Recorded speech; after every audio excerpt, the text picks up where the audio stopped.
God, it made me different. He gave me a great smile, but he gave me a real serious look. And you can't really distinguish between if I'm angry or if I'm happy or if I'm sad, just because I don't have the personality to play. I have the personality to, I'm not interested in making you laugh. I done tussled with a whale. I done handcuffed lightning, throw thunder in jail. That's bad. Only last week, I murdered a rock. I love you. Angela Stone, I fertilize a brick. That's bad. So mean, I make medicine sick. Fast. Last night, I cut the light off my bedroom, hit the switch, was in the bed before the room was dark. All you chumps are gonna bow when I whoop him. All of you, I know you got him. I know you got him, Dick. But the man can cover. I'm gonna show you how great I am. When I was a casual, I thought as a casual, I spoke like a casual, and I looked at boxing like a casual. But when I became a hardcore, I put away all those casual things. This is Michael Rogers, and welcome to BodyWork Boxing.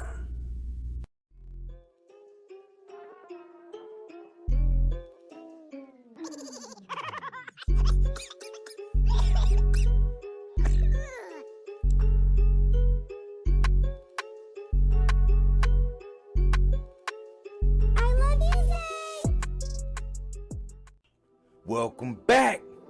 It's Michael Rogers. Welcome to BodyWork Boxing. This is a much delayed, much long awaited video on one Jermell Ironman Charlo. Now, welcome.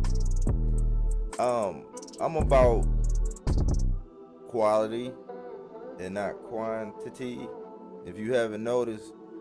And I'm also one to not make a whole lot of knee-jerk reactions to a lot of things, right? And it's wild because I had been saying some time ago that JermellCharlo and DevinHaney are kind of gonna forever be linked. Why do you say that, Mike? I say that because it was interesting, because originally Jermell and Castano was supposed to get it on, right? And that one got pushed back, it got delayed. So right around that time, that's when we realized that Devin and Kambosos had got made. And I had did a thumbnail and I was saying number 7, like who would be number 7 between Devin and Kambosos. And lo and behold, it's like right after I did that video, they said that the Castano and Jermell 2 was back on popping. So I'm like, okay, well, Devin or George, they couldn't be 7. And so what happened was Jermell actually became number 7, right? And then, here recently, the other day, Devin went on to become number 8. So they always kind of be linked. I always think that's kind of cool because they was kind of switching places. Whoever got there first, right? But I want to say this, right? And I'm kind of glad I waited because, man, like when it comes to recency bias, that's a real term. I think back when I used to watch the He Knows, he was the first person I heard say the recency bias. But recency bias is so strong nowadays that I find myself listening to content creators and they always like contradicting themselves. Where are you going with this, Mike? Stick with me. Relax. Let me talk this boxing. Let me break this down. Well, I remember when Ginger, let's say Ginger, I'm gonna be nice today, right? Canelo. Okay, I'm gonna say Ginger. Just say Ginger. All right. I remember when Ginger lost. When Ginger lost, you had the reaction was you had people actually defending why he should be number one still. And the whole thing was he ain't fighting nobody else is fighting anybody, and he's, who's fighting this, it was just a whole bunch of like cock gobbling, right? And I said, wow. I was thinking about it, right? I'm like, it's crazy. The quote unquote face of boxing loses. And you had channels. I mean, I was watching the Boxing Voice, because I always watch the Boxing Voice. There's a couple shows I always watch. Whether I agree or not, I'm always watching. I'm always watching. I gotta see what are people being told. That's supposed to be the voice of the people. I mean, in the voice of the people, the chairman of the voice of the people had a temper tantrum. I mean, spazzed out. And it's because I actually like the Boxing Voice.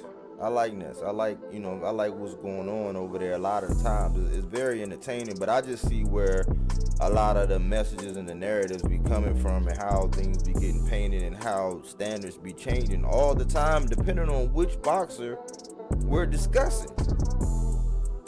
And so this was a day when people were calling in and saying, no, Canelo, they was going in on Canelo. They was saying, and some people that weren't really high on Canelo before was like, man, see, we told you.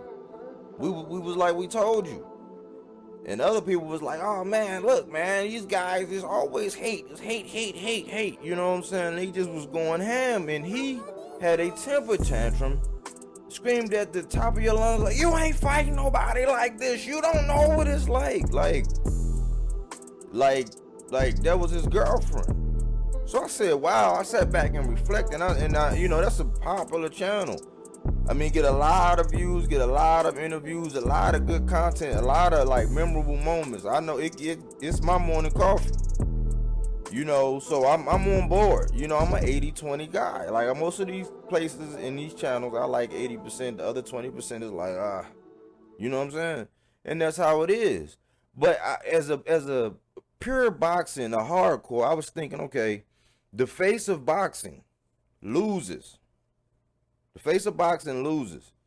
And you have one of the major content creators in the game having a temper tantrum, defending why that guy should still be number one on the pound for pound. I thought what pound for pound means is pound for pound. Wherever you at, if we were the same size and the same, if all things were even, we was in the same weight class, and we fought, I'm beating your ass. How are we defending whether or not Canelo Alvarez was still number one pound for pound after he lost? But then you have Jermell Ironman Charlo, who actually turned into Thanos. Go back and look at my videos. Back when I was saying he was gonna be Thanos before, I was one of the major ones. Go back and look at the old videos. You can see the growth in the channel, the growth in the graphics, everything, the growth in the content, the audio, the visual. You can see everything coming full circle. But I was saying this man became Thanos, a stone collector. He went and got that belt. He went and got that belt. He went and got that belt. He went and got that belt. Face some adversity. A questionable decision with the Harrison fight. A controversial fight. Very good fight on the first road to Undisputed with him and Castaño.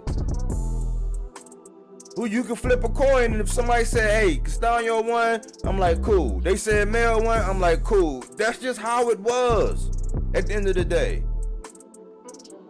But when he won Undisputed, we had people arguing whether or not this man should even be on the pound for pound list.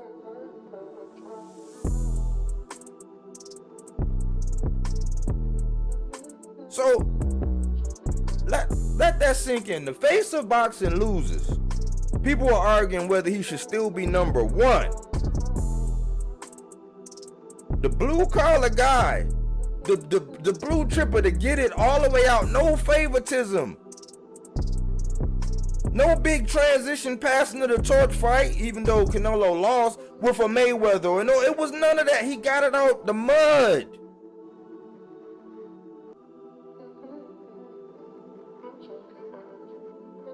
And they were arguing that this man shouldn't be on the top 10 pound for pound.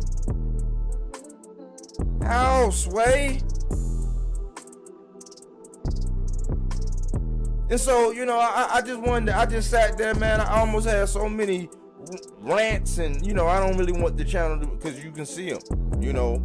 That's why I stopped talking about Bud on my channel. I went on a rant about him. I just said, you know, unless it involves him and Spence, and when that time comes, which I think we're knocking on the door of it, boxing gods, we're knocking on the door of it. I just said I'm not going to do more videos about Bud, because the character and the way fans are, they will trigger you.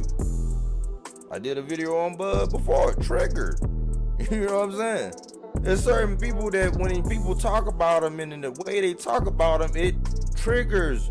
As a hardcore fan, it triggers you. It does. You know. So let me continue to do this body work. JermellCharlo does not get his just dues. He did not get the praise. We still have, I mean, I think it was a list that came out as early as yesterday or today. People were talking about it, in which JermellCharlo wasn't even on the top 10 pound for pound list. And somebody like Lomachenko was. Let's bring DevinHaney into this conversation. I did my video on DevinHaney. He grew up, regardless of whatever I ever said about Devin, he grew up right before everybody's eyes. Contrary to popular belief, all these narratives about all the greatest this, the greatest that, like, no. But he did do a notable thing. He did he made history. You know, all the pressure, I was talking about how all the pressure was on Devin, because leading into the fight, you know, Shakur had went out and did his thing and stopped Valdez, and then Tank go out and he do his thing and he stopped rolling. And, you know, Devin is going into it, and he's going to a foreign country, and he talked about the contract and the money and this and this and that, and not letting Bill come over, and, you know, it was a whole lot of energy around that. A whole lot of, and he stood on what he said. He said, I'll never let a white boy beat me. And George Kambosos didn't have the answers. He couldn't make adjustments. He couldn't do anything. He couldn't get past the jab. He could not get past the jab. So, I've been listening to all the praise. I've been listening to all the narratives. I've been listening to a lot of things concerning DevinHaney and his Undisputed. And now with a victory over George Kambosos, he's being declared as the best lightweight in the division. Pause.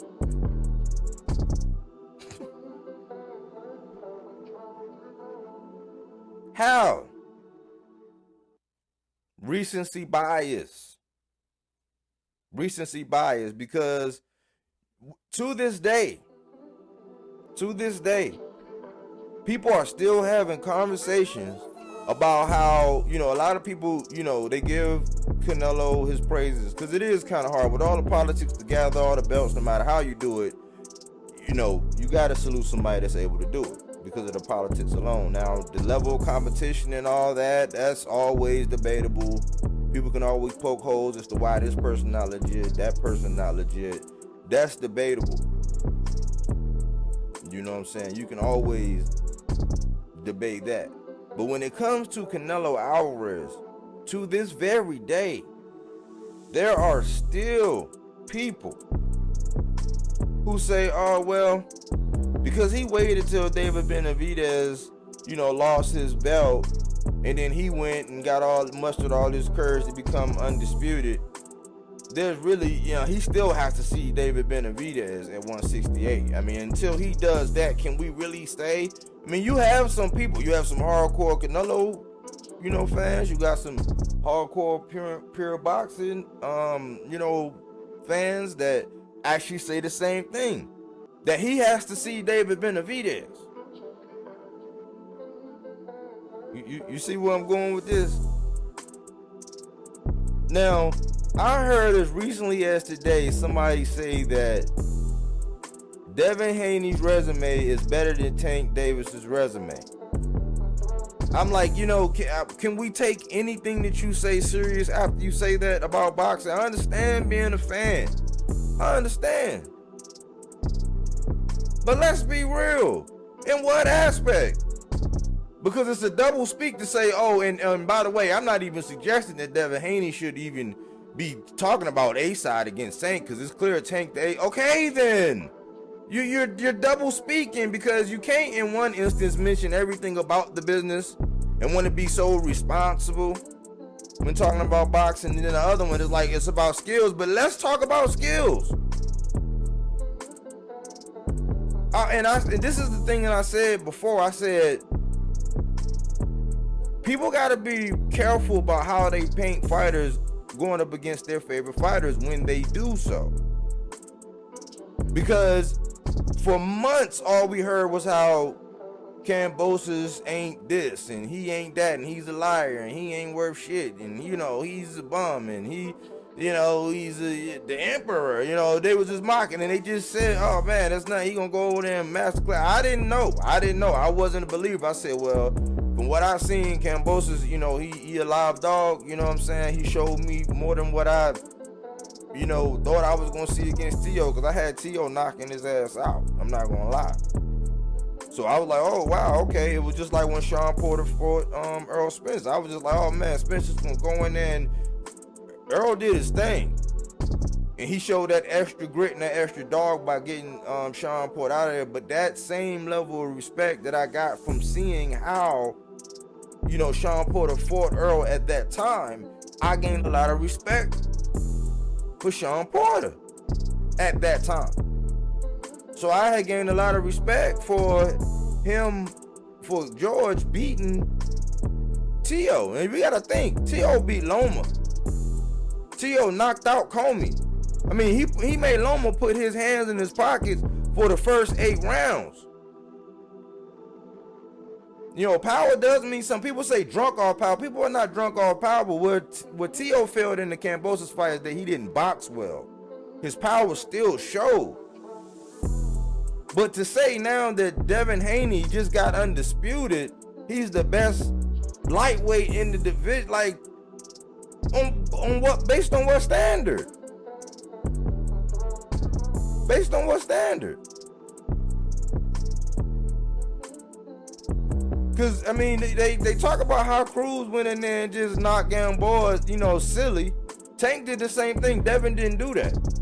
But then they bring up about how the masterclass boxing, that he did against Linares, when 2 fights before Devin, Linares got knocked out. The fight after Devin, Linares got stopped.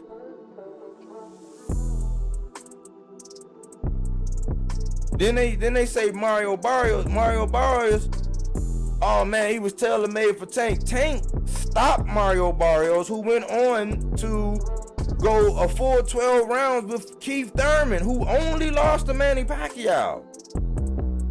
But they say Tank can't box. They don't want to give credence to no injured hand against the Isaac Cruz, and I think that's the only reason why people keep flirting with it, because people don't nobody want to see that again.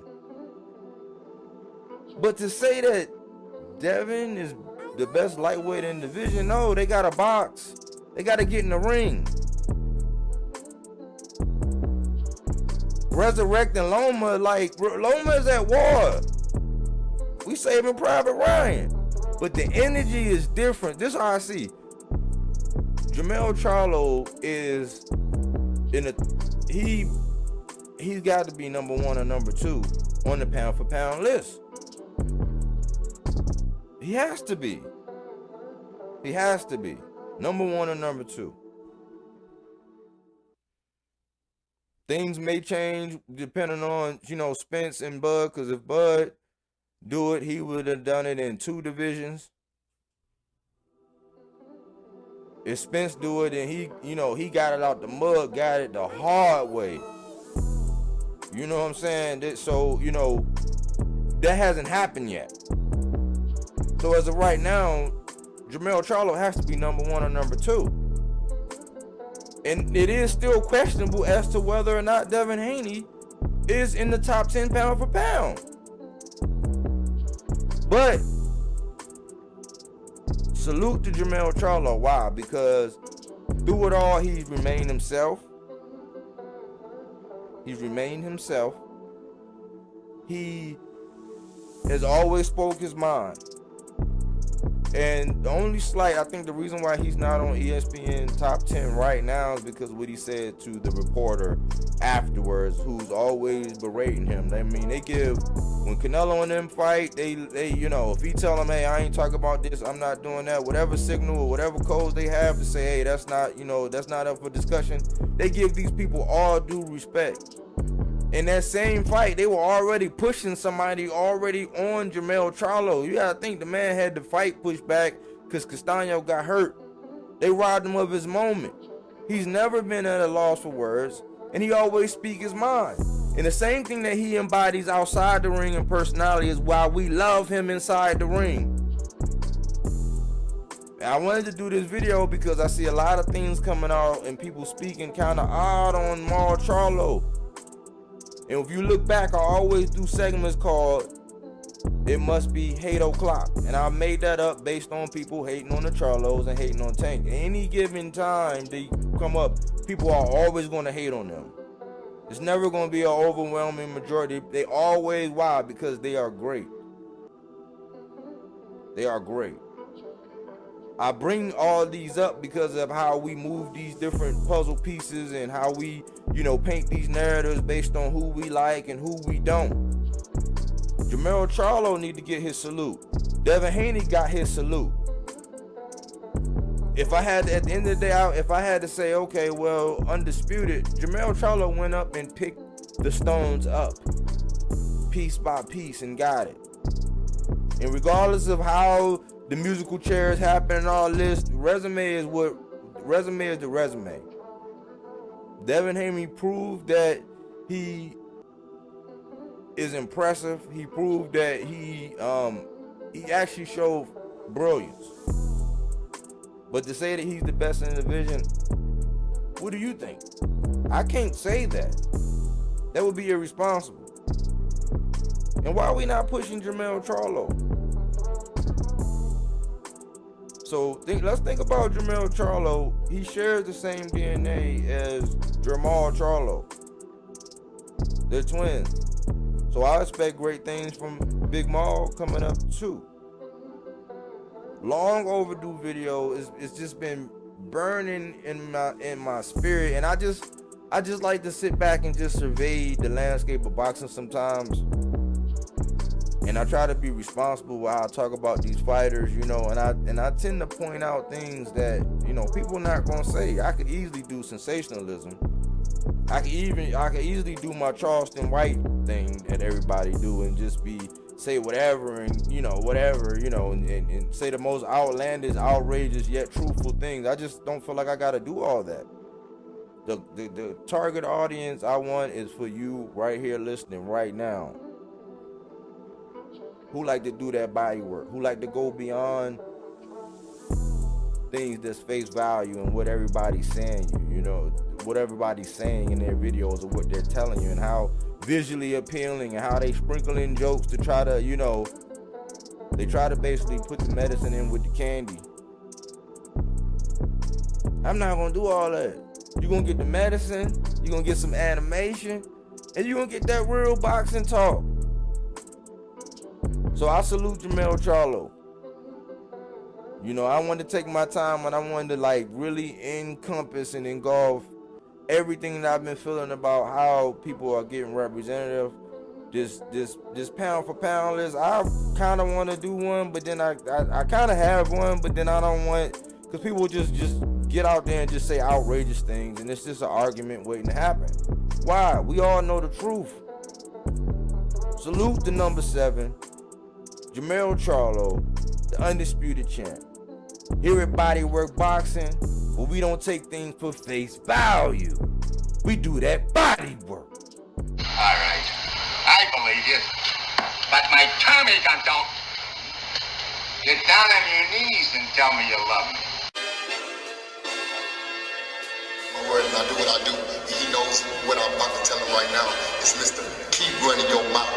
That's what I do. I just feel like I'm the champ, and at the end of the day, I'm just a fighting motherfucker. It doesn't matter.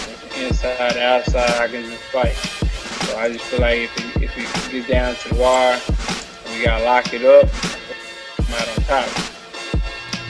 Hey, look, as you can see how I'm looking, I stay solid. I'm always solid. I stay fuck solid up, man. You know what I'm saying? To the fans and all that. You jump outside the ring in the fighter, like I said before, ain't no safety on the clock, so